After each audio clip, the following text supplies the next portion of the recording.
नमस्कार दोस्तों, आप सभी का स्वागत है आपके अपने YouTube चैनल ए प्लस क्लासेस में। मैं अश्विनी तिवारी आज आपके लिए बेटा एलसीएम और एचसीएफ का पार्ट 2 लेकर आया हूँ। पार्ट 2 स्टार्ट करने से पहले मैं आपसे ये कहना चाहूंगा कि अगर आपने अभी तक मेरा पार्ट 1 नहीं देखा है तो सबसे पहले पार्ट 1 देख लीजिए, डिस्क्रिप्शन में लिंक है वहां जा करके।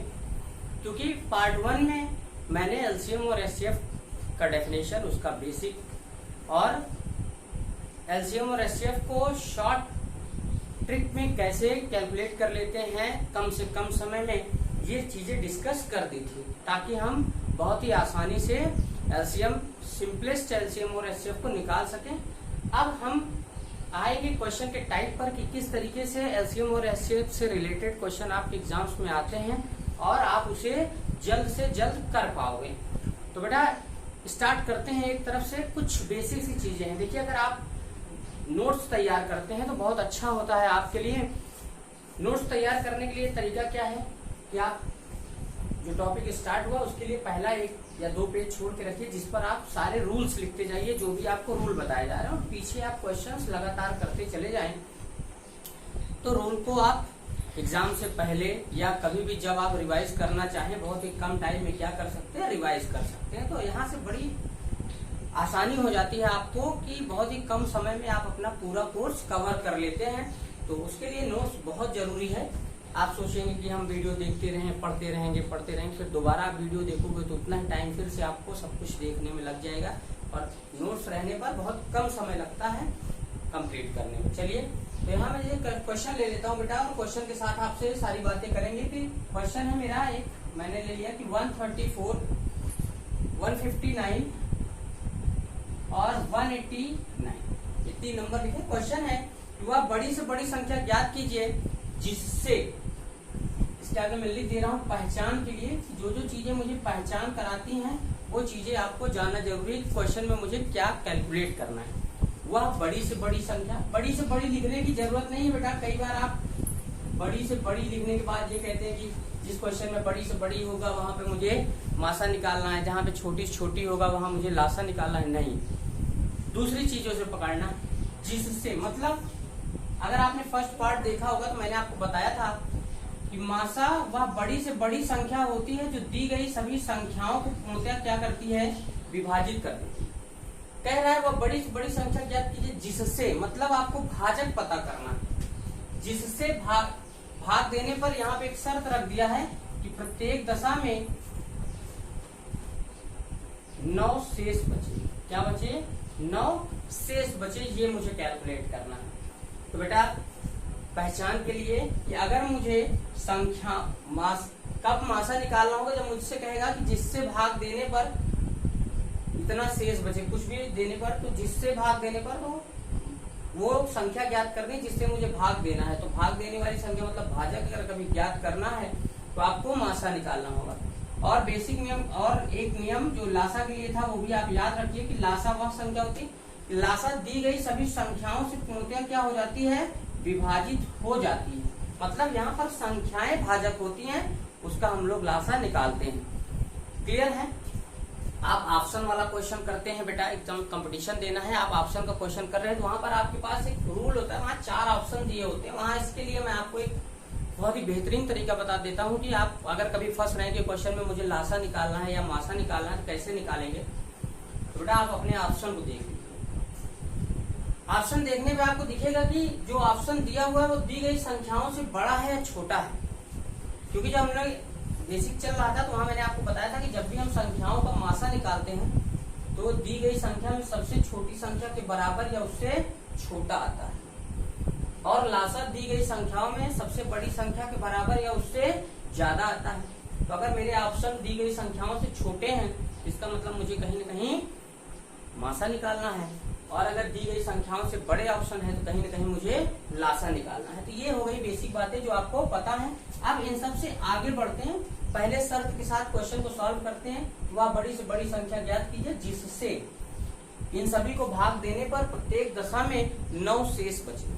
देखो बेटा, मासा क्या करेगा, इन सभी संख्याओं को विभाजित कर देगा। मासा क्या करेगा, विभाजित कर देगा। शेष बचना चाहिए, तो बेटा अगर इस शेष को मैं पहले से इसमें से घटा दूं तो संख्या पूर्णतः विभाजित होने वाली मिल जाएगी, और ये उससे 9 ज्यादा रहेगी तो क्या हो जाएगी, विभाजित हो जाएगी। तो मासा के केस में शेष को पहले ही घटाकर या जोड़कर आपको मासा निकालना पड़ता है।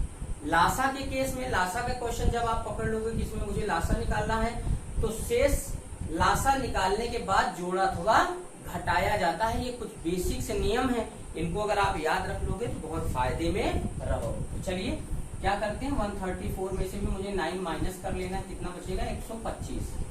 159 में से 9 माइनस कर लो बेटा तो बचेगा 150, और 189 में से अगर आप 9 माइनस कर लोगे तो कितना बचेगा 180।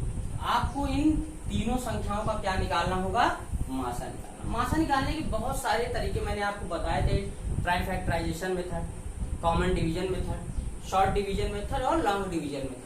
तो आप किसी भी मेथड से निकाल सकते हैं, लेकिन मैंने आपसे क्या कहा था कि आप कौन सा रूल लगाइए, आप बेटा डिफरेंस मेथड वही डिवीजन मेथड से बना है लॉन्ग डिवीजन से, कि वो डिफरेंस निकाल लीजिए जो सबसे कम है। बेटा इन दोनों का डिफरेंस मुझे दिख रहा है 25 का है, इन दोनों का अगर मैं देखूंगा तो 30 का है, और इन दोनों का तो ज्यादा है 55 का है। क्लियर? तो आपको कितने का, तो सबसे छोटा डिफरेंस कितना 25 है। आप देखिए क्या ये 25 से डिवाइड है, ये डिवाइड है, ये डिवाइड है, लेकिन ये डिवाइड नहीं है। तो आपको क्या करना होगा, आपको कोई दूसरा नंबर देखना होगा, तो इन सभी को क्या कर दे, डिवाइड कर दे। 184, अच्छा ये नंबर ही थोड़ा सा मिस्टेकफुल लिख लिया है, चलिए इसको सही कर देते हैं। नंबर था 184, 4 में से माइनस करो, वैसे 9 लिखते तो फैक्टर करने 5 आ जाता, 5 नहीं लिखना। चलिए क्वेश्चन है, तो यहाँ पे डिफरेंस कितना आ जाएगा, 75 आ जाएगा। तो बेटा 175, ये भी 25 से कैंसिल है, ये भी 25 से कैंसिल है, और ये भी 25 से क्या हो रहा है, कैंसिल है।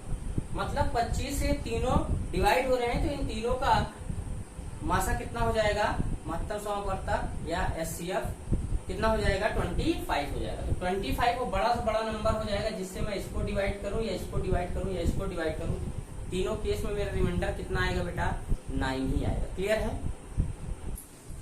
नेक्स्ट क्वेश्चन है बेटा कि किसी संख्या से 2934 और 3254 को भाग देने पर प्रत्येक दशा में 11 तथा 15 शेष बचता वो संख्या ज्ञात कीजिए। देखिए बेटा यहाँ पर ऐसा कुछ भी नहीं लिखा है कि वह बड़ी से बड़ी संख्या ज्ञात कीजिए, छोटी से छोटी संख्या ज्ञात कीजिए, कुछ भी नहीं। और दूसरा क्वेश्चन, दूसरा चेंजिंग क्या आया है कि पहले क्वेश्चन में मैंने सब में 9 शेष बचाया था, इस बार अलग अलग शेष है, इसमें भाग देने पर 11 और इसमें भाग देने पर 15 शेष बचे। करना वही है जो आप पिछले क्वेश्चन में करके आए थे, सारे नियम आपको पता है। वह संख्या पता करनी है जिससे इसमें भाग दे या इसमें भाग दे, अगर इसमें भाग दे तो 11 शेष बचे और इसमें भाग दे तो 15 शेष बचे। क्लियर है? 2934 में से आप माइनस कर दोगे 11 को बेटा, और यहाँ 3254 में से माइनस कर दोगे 15 को। यहाँ कितना बचेगा बेटा, 3, 2, 9 और 2। यहाँ कितना बचेगा, तो 14 में से 5 जाएगा 9, यहाँ हो जाएगा 4 में से 1 जाएगा 3, और यहाँ 2 और यहाँ 3।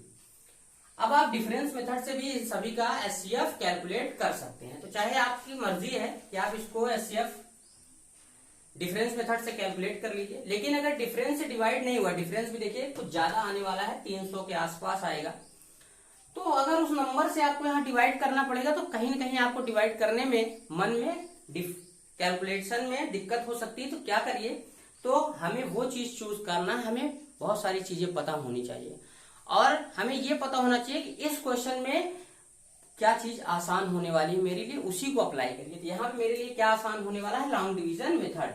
तो बेटा छोटे वाले नंबर से 2923 से मैं डिवाइड कर दूंगा 3239 को, 1 टाइम जाएगा, डिफरेंस तो निकालना ही है, लेकिन अगर उससे नहीं एक बार में डिवाइड हुआ तो आगे फैक्टर करने में आपको दिक्कत हो सकती थी, इसलिए लॉन्ग डिवीजन मेथड लगाना आसान रहेगा। तो यहाँ 6 बचेगा, यहाँ 1, यहाँ कैरी कर लोगे 3, 316। इससे आप 2923 को डिवाइड कर लीजिए, लगभग कितनी बार जा सकता है, 8 बार जा सकता है। चेक कर लेते हैं, 8 6 48 की 8 हासिल 4, 4 12 की 2 हासिल 1, 8 3 24 और 25। यहाँ बच जाएगा बेटा 5, यहाँ हो जाएगा कैरी, 11 में से 2 9, यहाँ 8 में से 3, 9 टाइम चला जाएगा, कोई बात नहीं, 9 टाइम चला जाएगा, 9 टाइम कैलकुलेट कर लेंगे, 9 6 54 4 हासिल 5, 9 5 14, 4 हासिल 1 और 9 3 27 1 28। यहाँ बच जाएगा 9, यहाँ हो जाएगा 11 7 79। 79 से इसको 3 1 6 को डिवाइड कर दो तो कितनी टाइम चला जाएगा, 4 बार। 9 चौक 36, 6 हासिल 3 और 7 चौक 28 की 31, कैंसिल हो गया। 79 ने इस दोनों नंबर्स को क्या कर दिया, डिवाइड कर दिया, तो इसका मासा मुझे पता चल गया बेटा, महत्तम समापवर्तक कितना आ गया, 79। तो 79 से ये भी डिवाइड हो जाएगा और 79 से ये डिवाइड होगा। अगर इससे बेटा ये 11 ज्यादा है ये नंबर, तो 11 क्या बचेगा, रिमाइंडर बचेगा। क्लियर है। चलिए नेक्स्ट क्वेश्चन है बेटा, मैंने लिया आपके लिए कि किसी बड़ी से बड़ी संख्या से भाग देने पर इतना इतना और इतना में प्रत्येक भाग देने पर क्या बचे, समान शेष बचे। अभी तक क्या था, आपको दिया था कि 9 शेष बचे, फिर दूसरे क्वेश्चन में अलग अलग शेष बचा था, 11 और 15 शेष बचा था। जब 9 शेष बचना था तो सब में से 9 घटा दिया गया। जब 11 और 15 शेष बचना था तो पहले वाले में से 11 बचना था, 11 घटा दिए, दूसरे वाले में से 15 बचना था, 15 घटा दिए। लेकिन यहाँ क्वेश्चन का टाइप देखिए क्या हुआ, चेंज हो गया। वैल्यू क्या कह रहा है, समान शेष बचे। कई बार आपसे कह देता है कि शेष का मान भी बताइए, दोनों कैलकुलेट कर लेंगे। तो क्या कह रहा है, समान शेष बचे। जब समान शेष बचने की बात हो तो बेटा आपको आपस में तीनों का डिफरेंस निकालना पड़ेगा, इसका इसका और इसका इसका। जितने भी नंबर दिए होंगे सभी का आपस में डिफरेंस निकालना होगा। आपस में डिफरेंस निकालने के बाद ही उन संख्याओं का आप मासा लेंगे तो आपको वो संख्या पता चलेगी जिससे भाग देने पर प्रत्येक दशा में समान शेष बचे, और भाग दे करके आप शेष भी ज्ञात कर सकते हैं। चलिए तो यहाँ डिफरेंस निकाल लेंगे, इसका इसका डिफरेंस आएगा बेटा, तो इन दोनों का डिफरेंस आएगा 3, यहाँ कैरी करोगे 12, 12 में से 5 जाएगा 7 और यहाँ 4 हो जाएगा 1। इन दोनों का डिफरेंस निकालेंगे बेटा, तो 7 में से 4 जाएगा 3, यहाँ 9 में से 2 जाएगा 7 और 6 में से 5 जाएगा 1। इन दोनों का डिफरेंस निकालेंगे बेटा, तो 7 में से 1 जाएगा 6, 9 में से 5 जाएगा 4 और 6 में से 3 जाएगा तो 3। क्लियर। इन सभी का मुझे क्या निकालना पड़ेगा, मासा निकालना पड़ेगा। मासा में आपको रूल पता बेटा कि दी गई संख्याओं का मासा सबसे बड़ी छोटी संख्या से भी छोटा होता है। क्लियर है। मेरा मासा है 173 या उससे छोटा आएगा, लेकिन अगर मैं जैसे ही ध्यान दूंगा मुझे दिखेगा कि ये 173 का डबल है, तो 173 से ये भी कैंसिल हो जाएगा और ये तो 173 से कैंसिल होगा, तो मासा आपको तुरंत पता चल जाएगा कितना है, 173।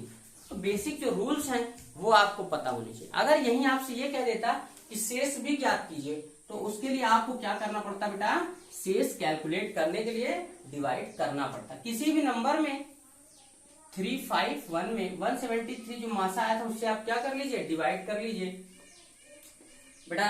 तो डबल टाइम इसका कितना हुआ था, 346। कितना बचेगा, 5 बचेगा रिमाइंडर। तो इन सभी में 173 से डिवाइड करने पर कितना शेष आएगा, 5 आएगा। क्लियर। चलिए नेक्स्ट क्वेश्चन मैंने लिया बेटा आपके लिए कि वह न्यूनतम संख्या ज्ञात कीजिए जो 12 तक के सभी सम संख्याओं से पूरी पूरी कट जाए। तो सबसे पहले आपको तय करना है कि लासा निकालना है या मासा। पहचान के लिए मैंने बता दिया कि आप कंपटीशन देने बैठोगे तो आपके पास 4 ऑप्शन होगा। अगर ऑप्शन में दिया गया नंबर इन दी गई संख्याओं में से बड़ी वाली संख्या से बड़ा है तो लासा निकालना है, छोटा है तो मासा निकालना है, वहां से आप पकड़ लोगे।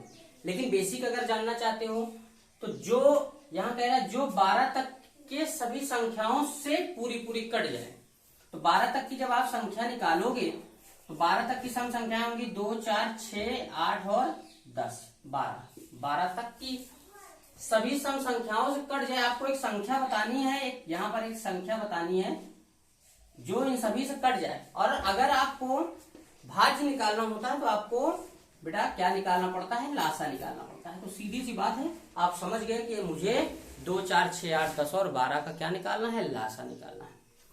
लासा निकालने के भी मैंने आपको बहुत सारे मेथड बताए थे, लेकिन सबसे बेस्ट मेथड कौन सा होता है, प्राइम फैक्टराइजेशन मेथड।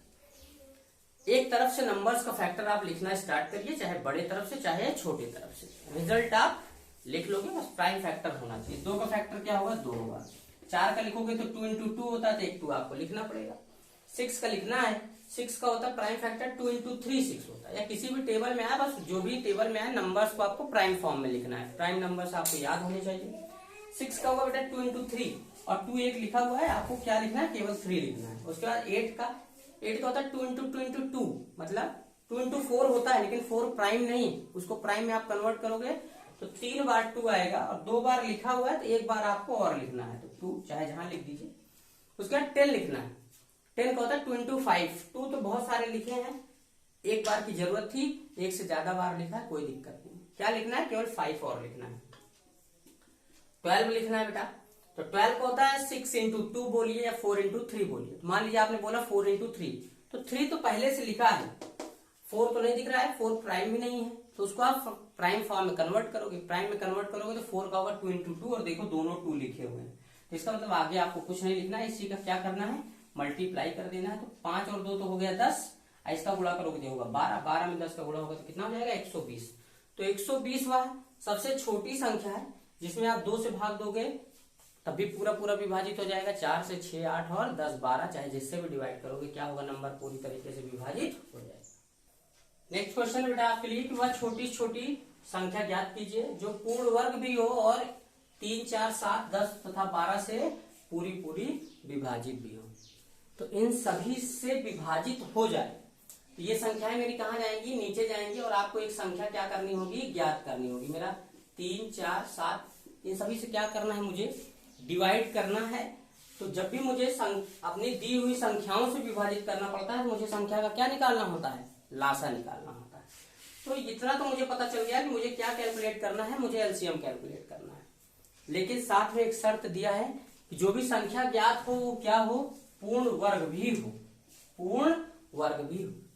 तो मुझे उसे पूर्ण वर्ग बनाना पड़ता, क्योंकि आपको ये पता है, जैसे मैं छोटा सा एग्जांपल ले लूं कि 2 4 और 8 से कटने वाली संख्या क्या होगी? 8। लेकिन कहे कि इसको पूर्ण वर्ग बनाइए, तो 8 तो सबसे छोटी संख्या है। जब कॉमन फैक्टर की बात हुई थी, बेसिक वाला चैप्टर चला था, वहां आप देख लीजिए, तो इन सभी से कटने वाली संख्याएं मेरे पास बहुत है। 8 16 24 32, 8 के जितने मल्टीपल हैं सब है। और इसमें से कह रहा है पूर्ण वर्ग निकालिए, तो 8 ना होकर के मेरा संख्या क्या होगा? 16 होगा, जो कि पूर्ण वर्ग है। इस तरीके से इन सभी का एलसीएम तो मेरा जो भी होगा वो इन सभी से विभाजित हो रहा होगा, लेकिन अगर वो पूर्ण वर्ग नहीं होगा तो उसे आपको पूर्ण वर्ग बनाना पड़ेगा। और अगर एलसीएम आप निकाल लेते हो, मल्टीप्लाई कर लोगे, तो कई बार आपको दिक्कत हो जाती है बेटा, वो पता मतलब अगर आप एलसीएम एचसीएफ वाला वो सॉरी स्क्वायर वाला मेरा चैप्टर पढ़ा है, कौन सा नंबर परफेक्ट स्क्वायर है कौन सा नहीं है, तो आप आसानी से पहचान लोगे। और वो भी वीडियो अगर आपने नहीं देखा है तो कौन सा नंबर परफेक्ट स्क्वायर होता है, कौन नॉन परफेक्ट नंबर होता है, उस पर भी मैंने वीडियो बनाया है। उस डिस्क्रिप्शन में उसका भी लिंक मैं डाल दूंगा, आप उस वीडियो को भी जरूर देख लीजिएगा। तो चलिए, यहाँ पे मुझे एलसीएम निकालना है, तो क्या करूंगा? तो 3 का फैक्टर क्या होगा? प्राइम फैक्टर 3 इंटू 1, तो 3 लिखा जाएगा। 4 का होगा 2 इंटू 2, बेटा दोनों नहीं लिखा था, लिख दिया। 7 का इंटू 7। 5 का कितना होगा? 2 इंटू 10 का 2 इंटू 5, और 2 बेटा मेरा लिखा हुआ है, तो मुझे क्या लिखना है? केवल 5 लिखना है। इंटू 12, 12 का होता है 3 इंटू 4, तो 3 ये लिखा है और 4 ये लिखा है, सब कुछ लिखा हुआ है। तो इसका मतलब अगर मैं इसका मल्टीप्लाई कर लूं तो मुझे वो नंबर मिल जाएगा जो कि इस एलसीएम होगा। लेकिन बेटा वो क्या पूर्ण वर्ग है? देखो बेटा, इसमें 2 का पेयर बन रहा है, लेकिन ना 3 का बन रहा है, ना 5 का बन रहा है, और ना 7 का बन रहा है। तो मुझे उसका पेयर भी बनाना है, तो इसका पेयर करिए, मुझे अलग से मल्टीप्लाई करना पड़ेगा। कितने का करना पड़ेगा? तो एक 5 का ताकि इसका पेयर बन जाए, एक 7 का ताकि इसका पेयर बन जाए, और एक 3 का ताकि इसका भी पेयर बन जाए। तो बेटा अगर इन सभी का पेयर बन जाएगा तो इसका मल्टीप्लाई करना है। अब आप सोच सकते हो कि मल्टीप्लाई क्या हो गया? बड़ा हो गया। तो मल्टीप्लाई बड़ा नहीं हो गया, क्या करेंगे? देखो बेटा, मैंने आपको बताया रखा है कि जब भी 5 और 2 का मल्टीप्लाई होता है मेरा 10 आ जाता है, तो इसका मतलब है कि नंबर मल्टीप्लाई करते समय मुझे एक 0 बढ़ा देना है। तो बेटा 25, तो 2 बार 5 है और 2 बार मेरा 2 भी है, तो बेटा 10 इंटू 10 मतलब 100 मेरा आ गया। तो मुझे जो भी रिजल्ट आएगा उसमें डबल 0 यहाँ लग जाएगा। क्लियर है? और अब ये 3 इंटू 7 कितना होता है? 21, और 3 इंटू 7 कितना होता है? 21, मतलब 21 गुणे 21 करना है। तो 21 गुणे 21 कितना होता है? 21 के स्क्वायर हम लोगों को याद है 441। क्लियर है? तो इस तरीके से हम लोग किसी भी नंबर, ये मेरा नंबर आ गया जिसमें मुझे परफेक्ट स्क्वायर नंबर भी सर्च कर लिया। चलिए बेटा, नेक्स्ट क्वेश्चन है, मैंने कुछ आपके लिए ले लिया है कि 3 साइकिल सवारों की चालें क्रमशः 10 किलोमीटर, 12 किलोमीटर और 15 किलोमीटर पर आवर है। वह कम से कम दूरी ज्ञात कीजिए जिसे वे पूर्ण घंटे में समय लेकर पूरा कर सकते हैं। क्लियर है? यहाँ बेटा आपके पास इस तरीके के क्वेश्चंस को आप ऑप्शन से भी बड़ी जल्दी से कर लेते हैं कि कौन सा छोटा नंबर कह रहा है, तो सभी ऑप्शन में कौन सा छोटा है, उन सभी में से आप इससे डिवाइड करोगे, जो पूरे पूरे कट जाएंगे वो नंबर मिल जाएगा आपको। तो एलसीएम एचसीएफ बहुत टफ नहीं होता है, बस बेसिक एक कुछ कॉन्सेप्ट होते हैं जो आपको याद होने चाहिए और उसको आप अप्लाई कर सके। चलिए साथ में क्वेश्चन करना है, इसलिए अब पूर्ण समय में विभाजित करने वाला नंबर आपको पता करना है। तो इसका मतलब है कि आप जानते हो कि समय बराबर क्या होता है,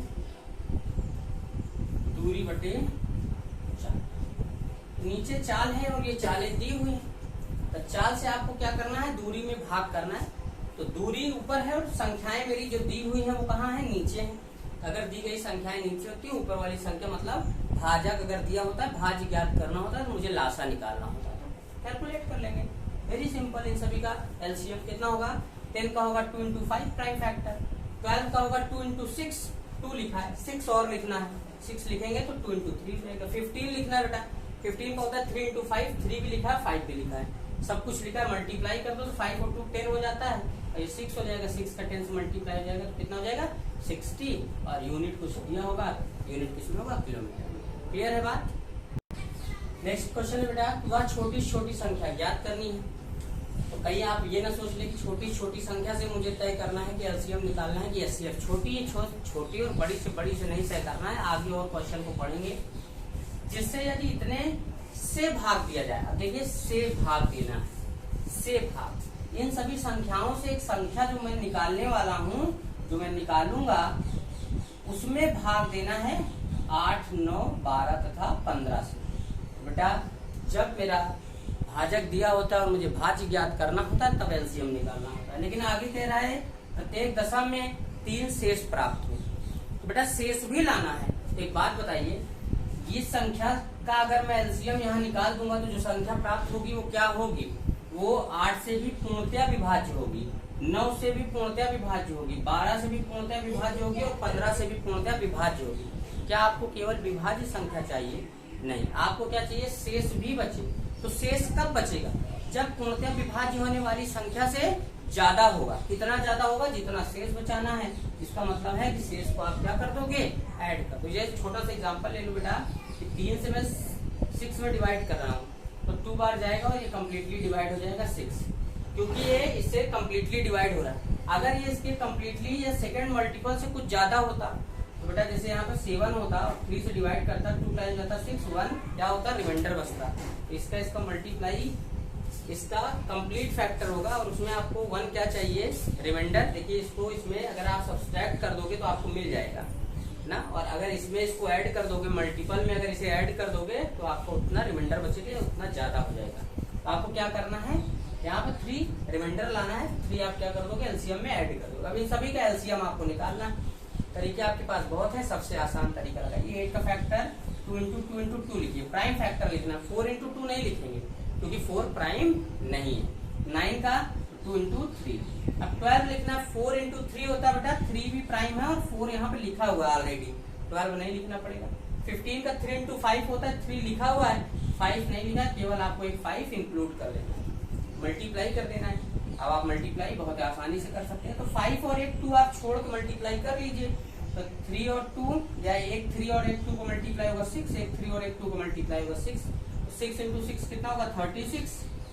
और बेटा एक 2 और 5 मल्टीप्लाई होगा तो 10 होगा, तो आगे एक 0 लग जाएगा। और 3 उसमें क्या करना है, आपको ऐड करना है, तो 3 आप ऐड कर दीजिए, तो रिजल्ट आपका कितना हो जाएगा, 363। तो एलसीएम के केस में मैंने आपको पहले भी बताया था कि एचसीएफ के केस में रिमाइंडर को पहले घटा करके ही एचसीएफ निकाला जाता है, और एलसीएम के केस में पहले एलसीएम निकाल लिया जाता है, तब रिमाइंडर को जोड़ा या घटाया जाता है। वो आपको जो भी करना होगा कि कब जोड़ना है कब घटाना है वो मैं आपको बता दूंगा, लेकिन एलसीएम निकालने के बाद। आज के इस वीडियो में इतना ही बेटा। अगर आपको वीडियो पसंद आया हो तो चैनल को लाइक शेयर और सब्सक्राइब करना ना भूलिएगा। सब्सक्रिप्शन बिल्कुल फ्री है। आपके जो भी फ्रेंड्स हैं उनको भी आप चैनल के बारे में बताइए ताकि वो चैनल से ज्यादा लोग जुड़ सकें। आज के लिए इतना ही। Thank you class.